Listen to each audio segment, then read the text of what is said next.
bike that has the capabilities of doing highway speeds, which is pretty insane, considering how much money I spent on my old Talron to be able to be this powerful. Less than $5,000 is crazy. This is the Dirt Goat by a company called Goat Power Bikes. And I'm gonna tell you guys all about it.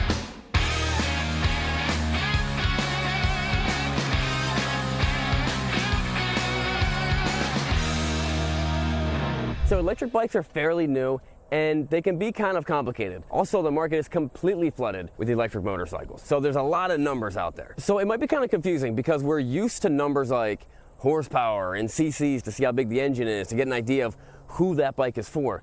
Now with the electric bikes, we have a whole new set of numbers. We got watts, kilowatt hours, we have amp hours, we have volts, all these different things. It might be kind of confusing of figuring out how to navigate these different types of motorcycles. So the first thing I want to do is break it down into very simple terms and just break that down to 3 basic numbers. If you understand what these numbers do, you can have a pretty good idea of what that bike can do. So the first one is voltage, and that's very important. This is how many volts the battery makes. Think about it this way. It's how much raw power the battery is able to put out at one time. Now, generally speaking, the more volts you have, the faster the bike's gonna be. So to put it in some context of things that you use all the time, your car battery is 12 volts, your Milwaukee power tools are either 12 or 18 volts, and then if you have an electric lawnmower, it's possibly 40 volts or 48 volts. The next number is amp hours. That's how much energy the battery is able to store, or how much power you have left in the tank, if you want to use like gasoline terminology. And generally, for them to have more amp hours, they have to make it a little bit bigger, but not always. So voltage and amp hours pertain to the battery, and all that can be changed by just putting a new battery in it. But there is some limitations on the new battery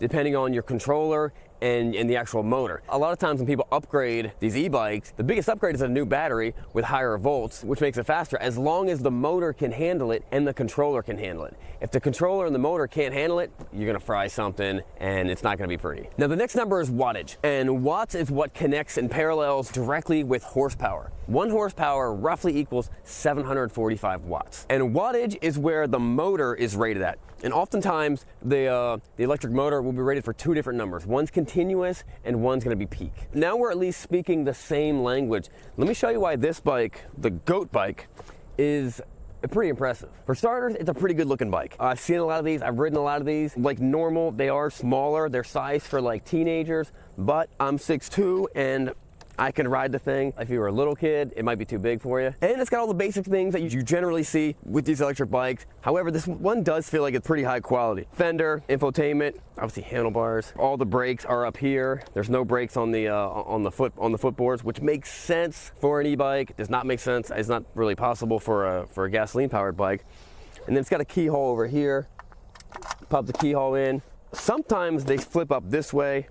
This one flips up this way. It's actually the entire tailpiece, which I kind of like because a lot of times this is going to get broken. And when this gets broken, you just pop the seat off. The subframe back here is aluminum and it feels great, so it's definitely going to handle. I mean, let's be honest, you're going to crash this thing.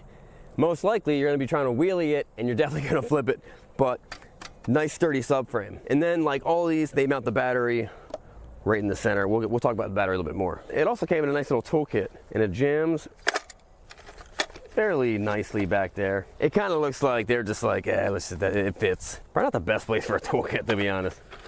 I should have put a little tray inside there, but whatever. Now what you'll notice is that this battery is pretty much double the size of most e-bikes out there. Most of them are, the profile's like that, and then it's long and it slides down. This one is, it's like having 2 batteries in there. And that's how they're able to have so many volts, but also 50 amp hours. Now what you'll notice is down here, a lot of times, because they have a wider battery, the battery will come down here and occupy some of this space. But this is the space that if you're riding dirt bike, this is gonna get bashed in a lot.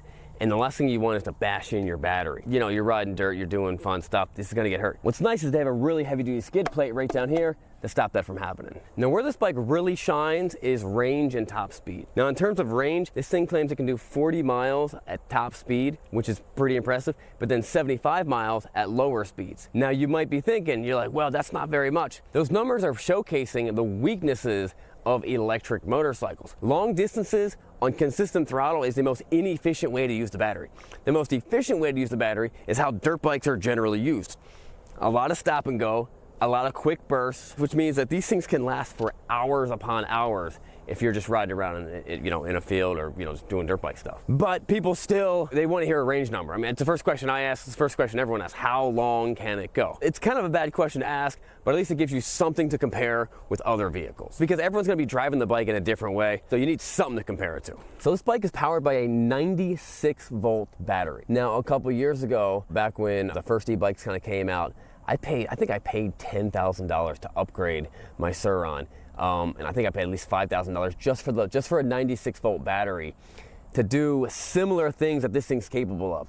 So after having about 15 grand in it, when I see something like this it's already built that way for less than 5, it kind of blows my mind away. What's great is this was designed with that much power kept in mind. So the problems that you have when you modify something that was not meant to be that fast, you're not going to have it with this, including this giant chain. This is a dirt bike sized chain. If you go look at the little electric racer bikes, they got really thin little chains because they made from stock really tiny little horsepower. But when people start modifying them, one of the first problems you're going to have is that weak chain, which this one will not have that problem. You'll also notice that this thing's sitting on just regular dirt bike tires, pretty much the same size dirt bike tires that you're going to see on like a CRF 125. It also has a 50 amp hour battery, which is made of Samsung 50 GB cells. I don't know what any of that stuff actually means.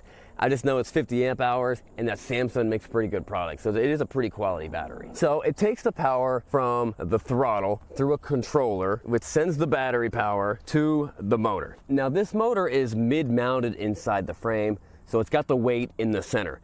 Opposed to like a hub-mounted motor. A hub-mounted motor is not going to be as upgradable. It's going to be harder, it's going to be harder to fix and harder to to keep it going. But this is a 6,000 watt continuous power and a 15,000 watt peak power motor, which if you convert that using the watts to horsepower formula, it's 8 horsepower to 20 horsepower, which on a light bike like this, that's pretty impressive.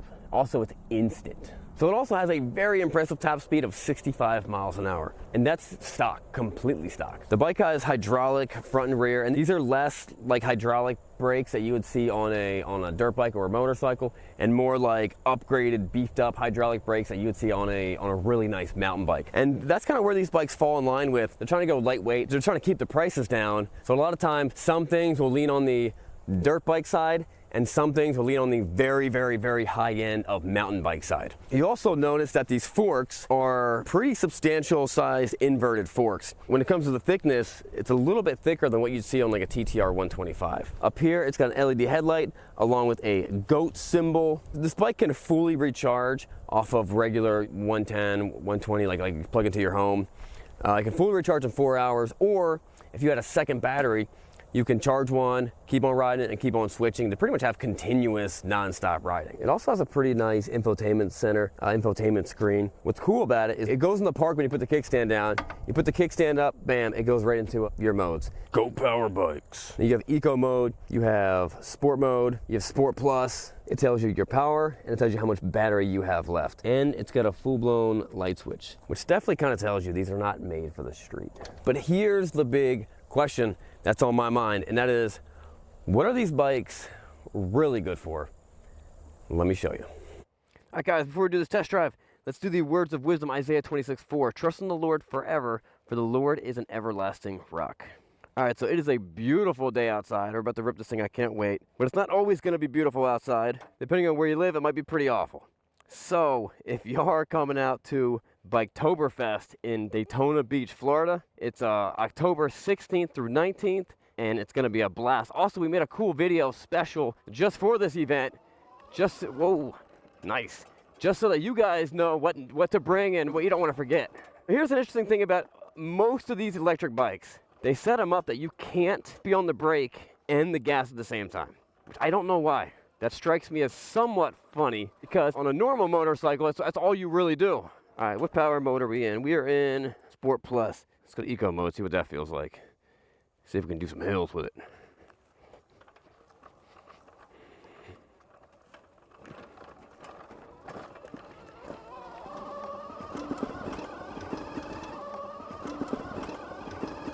I mean, we got plenty of power, even in Eco. But the difference is there's a more of a delay with the throttle, with the throttle response. Let's go to Sport mode.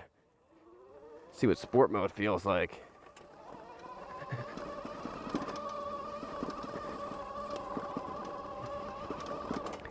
Feels pretty good. I want Sport Plus mode.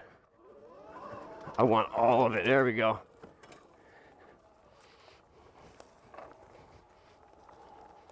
All right, so in reality, this is what these little bikes are good for and are made for. Not really riding on the street. They're not made for your 12-year-old to be hooliganizing the neighborhood. They're made for stuff like this, just ripping around the woods, doing the same type of things that you would do with a dirt bike. But you're quieter and you're a lot lighter too. So in some ways, this thing bridges the gap between, oh, look at this log.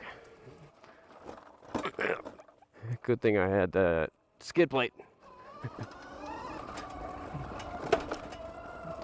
So when people set these up to do wheelies, they have to unplug some things. They got to come down here, unplug the brake sensors. So you trick the bike to think that you're not on the brake, but you actually are. Some manufacturers don't even set that up. I'm not sure why, whether it's a regulation they have to do or not, but they don't like you doing burnouts.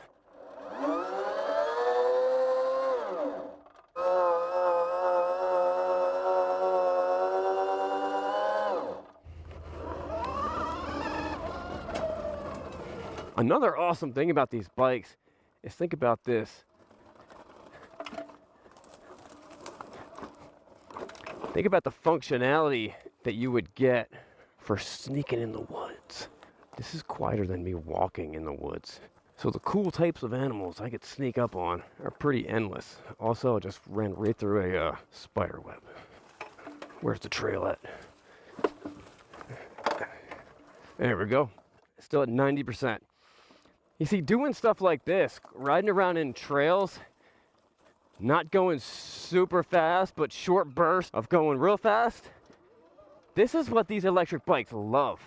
I mean, this thing could probably do this for 6 hours or something. It could do it for a long time.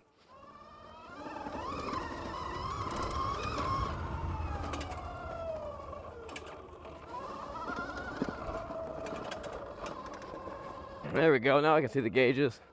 Now before we wrap things up, let's see how fast this thing can do 0 to 30 in Sport Plus mode. All right, Sport Plus. Go. That's pretty quick.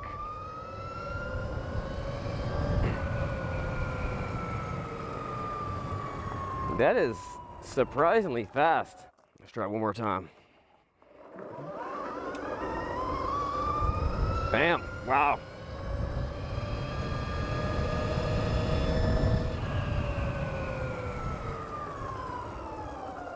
A special thanks to our partner at Goat Power Bikes for letting us tear up some of my farm trails on the 96-volt Dirt Goat. If you want tons of power and a longer range, make sure you check out this bike at gopowerbikes.com or check out the link in the description right here.